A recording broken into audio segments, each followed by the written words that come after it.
Hello everyone. Today's session begins with overview of our learning objectives. We will explore why automation is essential in Salesforce and introduce Flow as a powerful tool to streamline processes without writing code. Next, we will define what Salesforce Flow is, highlighting its key capabilities and showing how it helps automate business workflows, improve user experience, and boost productivity. We will then compare Flow with other Salesforce automation tools, workflow rules, and process builders to understand their differences, limitations, and why Flow is the preferred tool going forward. Following that, we will take a closer look at different types of flows available in Salesforce. You will learn when and why to use screen flows, record triggered flows, schedule flows, auto launched flows, and others. After understanding the types, we will walk through the flow builder interface. You will get familiar with its layout, common elements like get, update, assignment, decision, and how to connect them on the canvas. We will then move into the hands-on demo where you will see how to create a simple screen flow that collects user feedback and stores it in a custom object, giving you your first real taste of flow automation. To wrap up, we will summarize the key takeaways from today's session, emphasizing the versatility and future readiness of Salesforce Flow. Finally, we will preview what is coming up in the next session, where we will dive into record triggered flows and learn how to implement fast before save field updates with no DML required.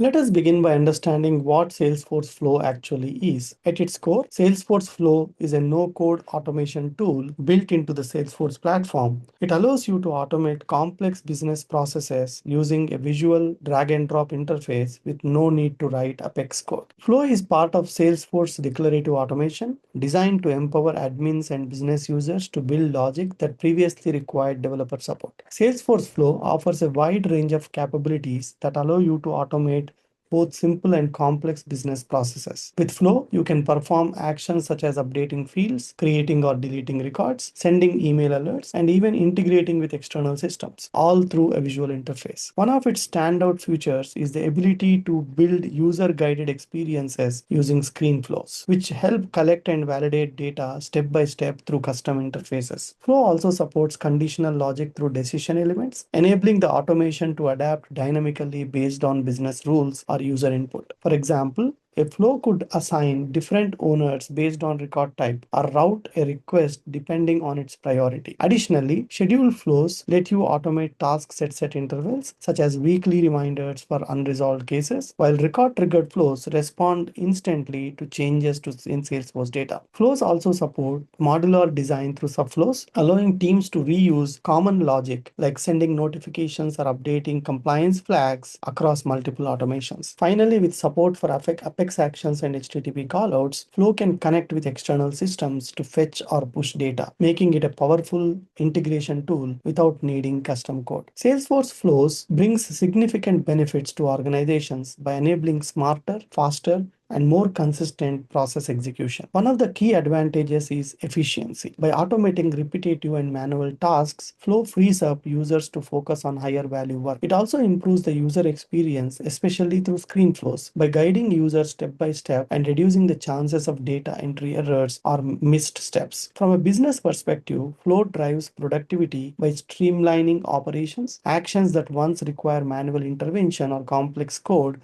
can now be completed automatically and instantly. It also enhances agility, allowing Salesforce admins to rapidly build and deploy automation without waiting on development cycles, which makes it easier to respond to changing business needs. Additionally, because flows can be reused, tested, and modified with minimal impact, they support a more scalable and maintainable automation strategy as your organization grows. Now let us compare the three main automation tools Salesforce has provided over the years: Workflow Rules, Process Builder, and Flow. We discussed Workflow Rules and Process Builder in detail in our previous sessions. If you have not gone through them, please go through those videos. Understanding their differences will help you choose the right tool for each use case and, more importantly, help you transition confidently into Flow, which is now the strategic direction from Salesforce. We will begin with triggering. Workflow rules are triggered after a record is created or updated.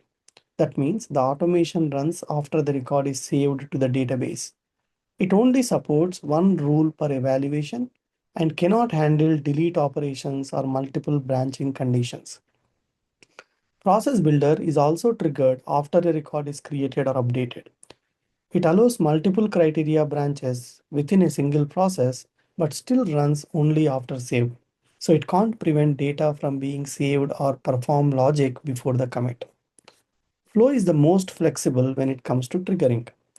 It supports before save and after save flows, giving you more control over timing and performance. Before save flows are especially efficient because they update fields without using DML and with in memory, which reduces CPU time and avoids recursion. After save flows are ideal for more complex logic like updating parent or child records, sending emails, or any other actions. Flow also supports scheduled flows, which run at a specific time, and platform event triggered flows, which respond to external or asynchronous system events. Additionally, auto-launched flows can be invoked manually from buttons, Apex, other flows, or process builder. Flow is also the only tool that can be triggered to handle delete operations via record triggered flows on delete, something not possible with workflow rules or process builders. This variety in trigger types makes Flow highly versatile and well suited for handling both immediate and background automation across a wide range of business scenarios. Next, let us talk about supported actions. Workflow rules are quite limited. They can perform only basic actions like sending email alerts, updating fields, creating tasks, and sending outbound messages. They support just one criteria action pair and there is no branching logic. Process Builder expanded on this by allowing multiple criteria branches and actions such as creating related records, updating records, launching flows, and invoking Apex. However, it still does not support deleting records directly. Flow, by contrast, offers the most comprehensive set of actions. In addition to everything workflow and process builders can do, Flow supports advanced capabilities like create, update, and now delete records, sending emails, launching subflows, performing loops and decisions, calling Apex methods, making HTTP callouts, publish and respond to platform events, display screens for user interaction. Because Flow supports delete operations, it gives admins full CRUD automation control without needing Apex code, making it suitable even for data cleanup and archival scenarios. When it comes to screen support, workflow rules and process builders run in the background with no user interaction. Flows stand out here with screen flows, which allow you to create guided user interfaces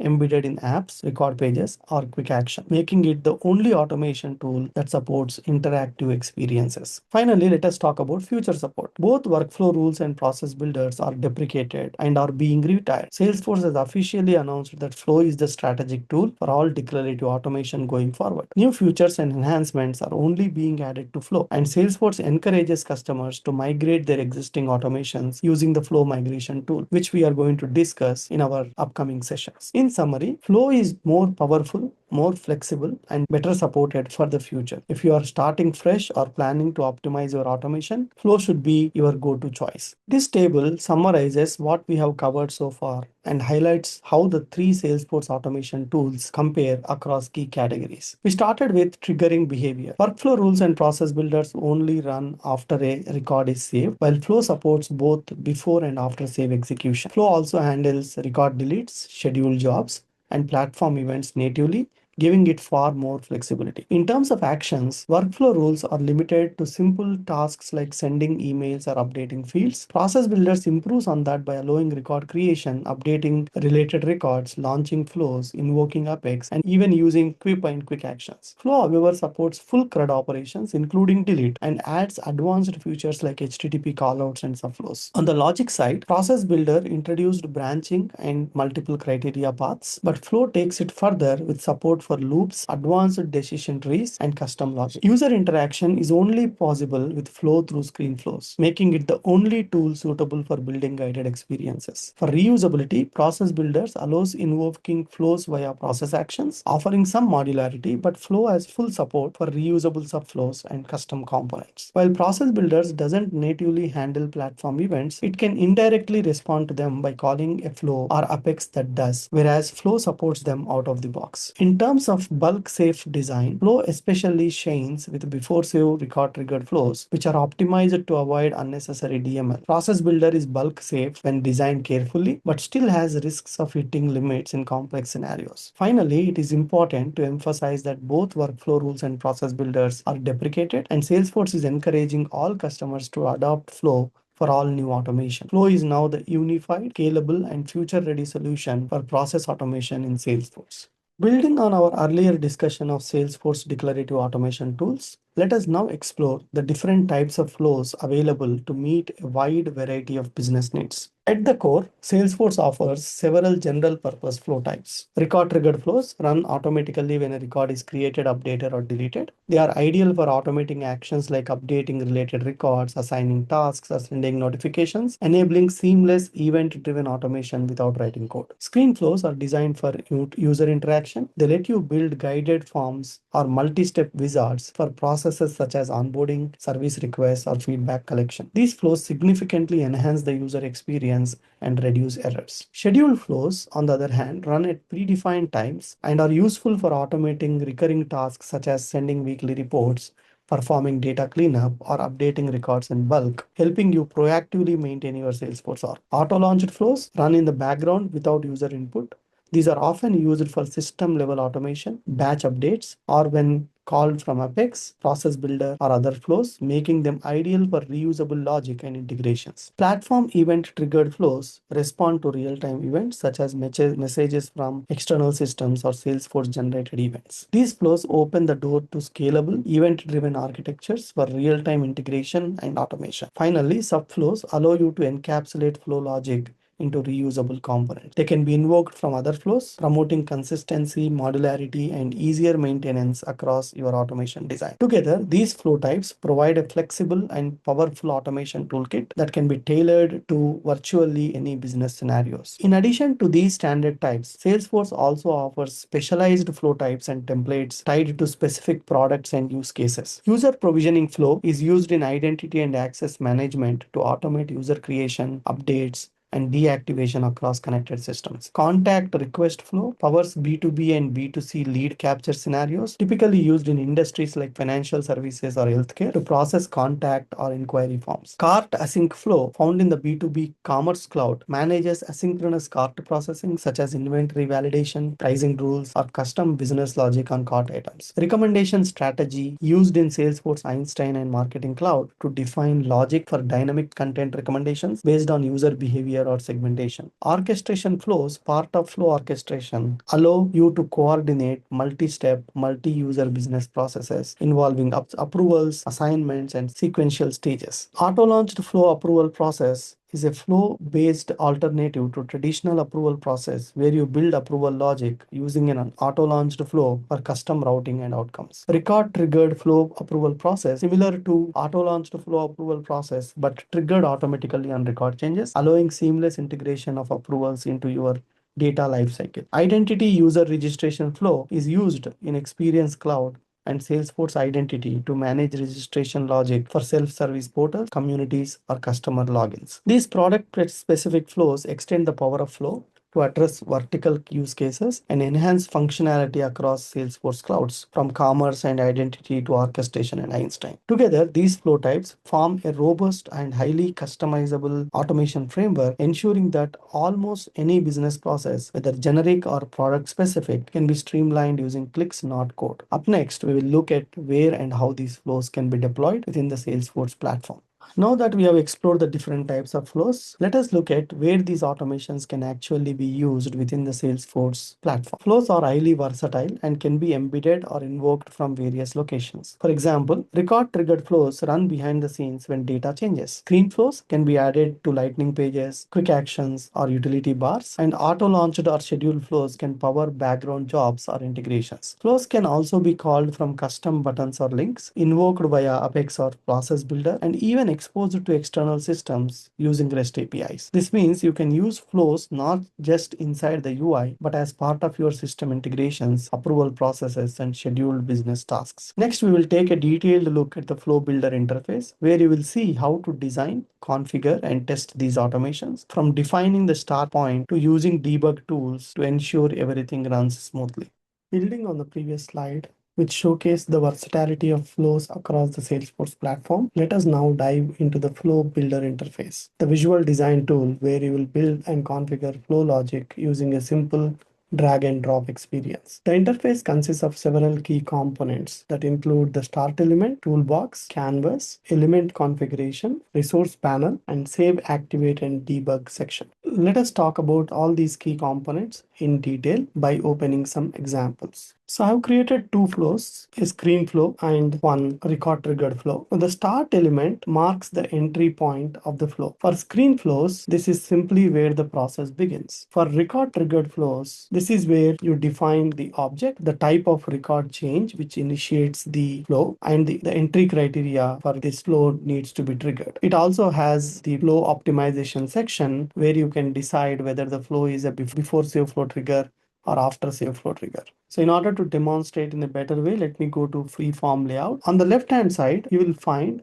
the toolbox, which contains all the elements used to build your flow. The element types that are displayed are dependent on the flow that you have opened. In case of screen flow, the interaction elements contains the screen, action, and a subflow. But when you go to record triggered flow, the interaction element has an action, subflow as custom as well as custom error. Each flow also supports logic elements like assignment, decisions, looping, transformation, collection sort, and collection filter. Then data elements actually help you to interact with Salesforce data. These include the create records for creating a record, update records for updating the record that is being triggered or any parent or child record, or get records is used for retrieving records from Salesforce, delete records are for deleting the record. Something goes wrong in the flow, if you want to roll back to the previous state, you can use rollback records. So when you go to record triggered flow, you'll find the same elements. In the center, the canvas is your visual workspace. This is where you drag and drop elements from the toolbox, connect them in sequence, and design the logic of your automation. In this example for collecting feedback or candidate feedback screen flow, so I have a get records element, a screen element, and a create records element, and a screen element, and all of them are connected using the connectors. And if you want to add a new element, you will just drag the element and drop it and configure the element accordingly. So in this way, you can configure and you can add a new element and you can even connect it. So the canvas is a place where you are going to design your flow. So when in the freeform layout, all your elements are shown on the left hand side. But when you go to auto layout, you will lose the current positions and it will give you a plus icon from where you can select all the element types. When you click on this toolbox section, you will find manager. The manager tab is where all your flow variables, constants, formulas, record variables, and stages are listed. These resources help you pass data between elements and build dynamic logic. For example, collect feedback element. I have got different field types, and for each field type, I have given an API name. So all these API names are shown here on the left hand side under the screen component section. I also created some pick list choice variables for displaying these pick list values. The field name from where it is getting data is experience with recruiter. This is a field on my feedback object, which is of type pick list. At the top of the interface are the save, activate, and debug options. Flow also supports a debug option using which you can actually check whether your flow is working as expected. We will get into more details of how to debug it in our future sessions. Mastering this interface is crucial for designing scalable and error-free flows. Even advanced functionality like error handling, fault paths, and custom Apex actions are all configured within this interface. Next, we will move into some of the element types in detail. Before we begin building flows, it is important to understand the elements available in Flow Builder. These elements are the core building blocks that define how a flow behaves, whether it collects user input, updates data, performs calculations, or handle errors. Each element has a specific purpose, and not all elements are available in every flow type. Let us explore each category in detail. In screen flow, there are different types of interaction elements. Interaction elements allow flows to interface directly with users or external actions. The most well-known is the screen element, used exclusively in screen flows to present forms, collect input, or guide users through a process, like an onboarding wizard or feedback form. The action element invokes an invocable Apex class, quick action, email alert, or external service. It is available in all flow types where actions are appropriate and is commonly used for advanced logic like sending approval emails or invoking a third-party integration. The subflow element allows you to launch another flow from within the current one, passing data in and out. This supports modular design and promotes reusability. and it is available across all flow types. Let us see screen element in detail. So I've already added a screen element here for collecting feedback. Screen element contains the basic label for the screen, and you can configure header. So I'm currently showing header. I can even remove header. You can also show help text and add some help text here. You can configure footer. Currently, I'm showing footer which has multiple buttons like pause, previous, and finish. So you can either show them or hide them. So the previous button takes you to the previous element. If it is a screen element, it will show the screen element. If it is an action kind of element, it will perform that action. Within the screen element, you can add different kinds of user input fields. You can configure any of these component types. For my feedback form, I've just dragged and dropped a pick list field. I'm populating the data for this pick list using a type variable that I have created. So this type variable is a pick list choice set variable that I have created from the manager section. Similarly, feedback rating is also one more pick list type. Experience with recruiter is also another pick list type. So I dragged 3 pick list fields, given them individual API names. Then I added a text area field. We will discuss the screen element in detail when we discuss screen flow. The next thing that I wanted to talk about is logic elements. Assignment element, which is used for assigning a value. Decision is for checking if else condition. It lets you branch your flow based on record data, user input, or other variables. The loop variable element allows you to iterate over a collection of items, such as a list of related contacts, and perform repeated actions. Data elements help you to directly interact with Salesforce records. The get records element retrieves records based on filter conditions, and you can choose to return the first record or all matching records. Create records allows you to insert one or more new records, such as creating a task or case. Update records modifies existing records either based on the current record context or using custom filters. Delete records removes records from the system, a powerful option that should be used carefully, especially in flows with multiple criteria. These data elements form the foundation of any flow that modifies Salesforce data, and they are supported across all flow types except the rollback records. Then coming to collection elements, these elements help manage lists or collections of data inside flows. The collection filter element filters a collection based on specific condition. For example, filtering a list of opportunities where the stage is closed one. The collection sort element lets you order items by field values, such as sorting contacts by created date. These elements are useful for organizing data before processing it in loops or for displaying sorted records to users. The transform element helps you to transform the input to a different output. Handling errors in flows is essential for building robust production-ready automation. Not all of these are represented as standalone elements. Fault paths are supported in most logic and data elements. For example, this is a data element called create records. And while creating a record, assume that I ran into some issue. If I want to display that issue to the end user, I can add a new screen element, call it as error page, then add some display text and insert error information like flow fault message. I'm displaying the message fault message for the flow.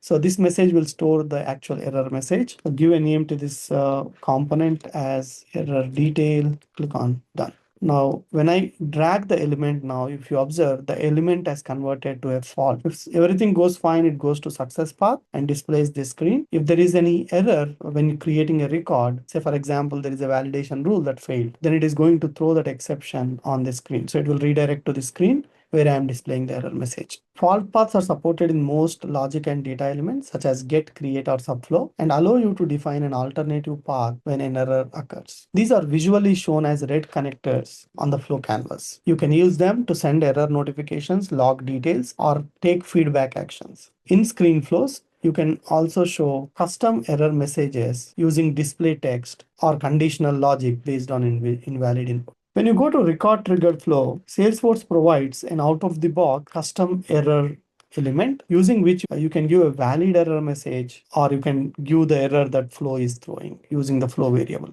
While not traditional elements, several advanced features enhance your flow designs. For example, when you go to manager section, when you click on new resource, you can create a formula. So this will give you a very good formula editor, same as your formula field, formula editor. You can create text templates, or you can also create different kinds of variables like Apex defined variable. Apex defined variables are used when invoking Apex classes that return complex data structures like a list of records with nested objects. You can also use global variables such as $record, $user, and $flow to provide contextual system values that can be referenced anywhere within the flow. The formula builder is embedded into elements like assignment, decision, and screen fields to dynamically calculate values, perform logic, or construct messages. As you can see, Flow offers a wide range of elements from user screens and branching logic to system integrations and error handling. Understanding each element upfront will give you the confidence to design powerful, scalable,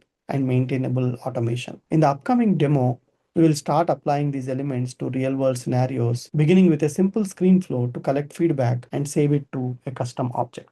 Building on our earlier exploration of the flow builder interface and the different element types used in flows, we will now move into the hands-on demo where we create a simple yet practical feedback screen flow. I've already created the screen flow. Let me walk you through a pre-built candidate feedback screen flow that I've developed. This flow is designed to collect structured feedback from candidates after a hiring decision has been made, whether they were selected or rejected. This is a great example of how Salesforce Flow can create guided user experiences, automate data capture, and simplify internal feedback loops, all with clicks, not code. The flow type is screen flow. It is designed to be launched via a quick action from the job application object. The entry point for this flow is a variable called record ID, which is marked as available for input. This allows to pass the job application ID automatically when the flow is launched from the record page. It is always required to name this variable as a record ID, case sensitive, so that the object specific actions can pass the value to it. Once the record ID is received, we use the get records action to retrieve the job application record. The object from which we are pulling the data is job application, and we are filtering it by using the record ID input variable that we created on this flow. And we are storing the first record and we are storing all the fields. I'm storing all fields for simplicity in this demo. Then once we get the job application record, we created a screen element. The screen element is used for gathering input from users. I have divided this into two sections. In the first section, we have the actual form, and in the right side, we have an astro image that I am displaying. The fields that I am surfacing to the user are feedback type, which is a pick list field. The values for this pick list field are retrieved from a variable called type. So I declared this type variable as a pick list choice set variable, and I am pulling the data from feedback type field on the object feedback. So this will ensure that all the pick list values of this pick list field are retrieved in the backend and surfaced as the type variable. Similarly, I created a feedback rating variable and experience with recruiter variable. Then I have the feedback comments variable where user can manually type in comments about the experience during the entire job application process. Then I am collecting information whether follow-up is requested and whether candidate is willing to reapply for the similar position. On the right hand side, I have a astro image. This astro image is loaded as a static resource. I'm also including an inline CSS.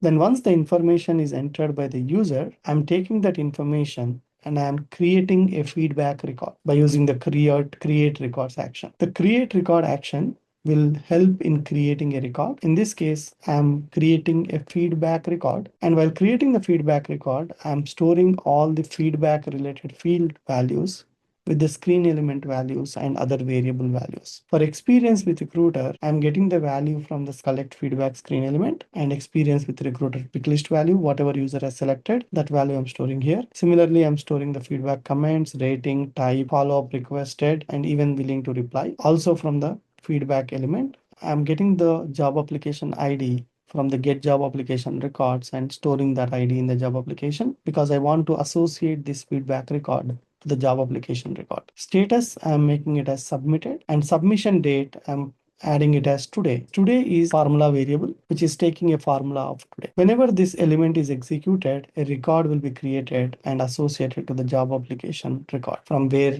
the button was clicked. Then we have the thank you screen. Once the record is created, I'm showing a thank you screen, which says thank you for sharing your feedback. We appreciate your input. Now, once this flow is created, I am launching this flow using a quick action. So when you go to the job application object, here I created a quick action called initiate feedback, quick action that I created. This quick action is internally calling the candidate feedback flow. And when an object specific quick action is initiated, it automatically passes the record ID of that particular record to this flow. Now let us go and see the demonstration for this. So I will go to the recruiting application and I'll go to the job applications and I'll pick a job application and I'll say initiate feedback. So whenever I click on that button, initially the get records action will be executed, taking this job application record ID as an input. It will execute the get records action. It will get the job application record. Then it will surface the screen, which was the second element, and the image is displayed here on the right side. So here I'm selecting post hire, feedback rating as 5.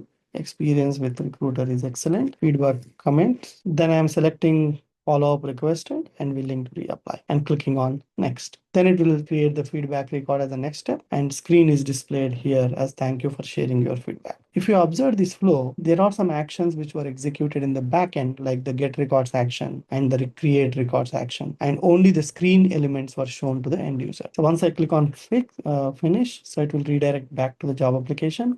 And if you go back to the related records, you will find a new feedback record created here with all the details that I have entered in the screen. When assume that a follow-up requested is selected by the candidate, we can create a task for the hiring manager to follow up the candidate. If willing to reapply is selected by the candidate, whenever similar position opens, we can add this candidate to that new position and create a job application record automatically. Let us do one of these in the flow. Now, after create record feedback is created, after the collect feedback and create records is created, I can actually go here and create a task record. So using the create records action, I'm doing one more create records action. I'll say create task. I'll say from manually, I'll select task and I can create a task record and click on save. So I want to only create when the follow-up requested is selected by the candidate. So for that, I can add a decision element. I'll call it as screen element decisions. The first outcome is follow-up requested. And here I'll use collect feedback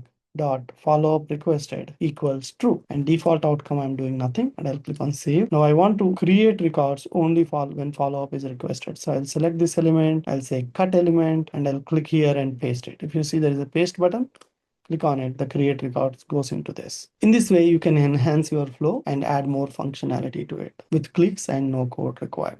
Now let me go back and demonstrate this. I'll go to job applications, open the job application, initiate feedback. I'll say follow-up requested, post hire, excellent, test, follow-up requested, click on next. This will actually create two records, one task record and as well as the feedback record. So if you see, please make a follow-up to the candidate. This is the one that's created for July 1st. And it also created a feedback record. In the previous demo, we saw how to build a simple screen flow to collect user feedback, a great example of how Salesforce Flow empowers us to create interactive no-code solutions. The demo was just the beginning. Let us take a moment to summarize some key takeaways about Salesforce Flow and why it is a critical tool for every Salesforce professional. First, flows allow you to automate complex business processes without writing code. Using a point and click interface, Salesforce administrators and business analysts can build powerful automations that previously required developer effort, making flow both accessible and scalable. Second, screen flows create guided, user-friendly experience. They enable you to build step-by-step interfaces for data entry,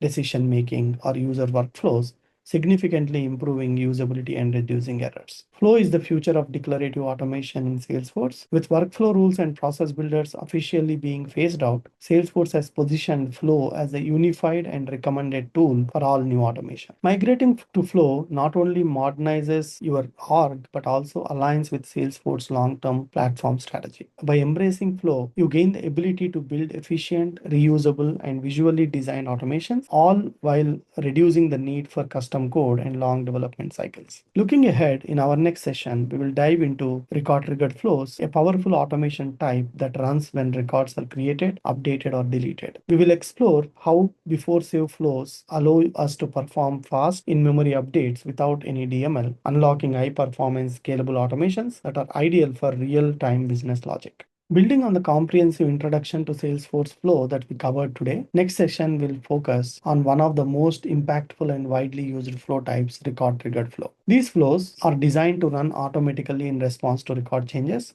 And when configured as before save flows, they execute before the record is committed to the database. This enables fast, efficient automations that can update fields, enforce business logic, and maintain data quality, all without consuming DML statements or requiring Apex. In next session, we will take a deep dive into how to design, build and test the record triggered flows. We'll learn how to define entry criteria, choose between before and after save options, and structure flows to perform actions like updating related records or sending real-time notifications. By end of tomorrow's session, you will be equipped to leverage record triggered flows to automate critical business processes, enforce data integrity, and create seamless, high-performance user experiences, all using clicks, not code.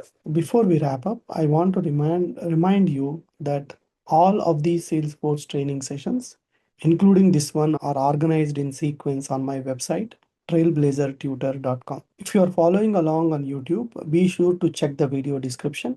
I've included the link there so you can access the full learning path, assignments, and downloadable content in the right order. It is designated to guide you step by step, whether you are starting from scratch or looking to deepen your expertise as an admin or developer. Also, if you found this video helpful, please take a moment to like the video, subscribe to the channel, turn on notifications so you never miss a new session. It really supports the channel and helps more learners discover these free training resources. Thank you for being part of the Trailblazer Tutor community. Let us keep learning and growing together.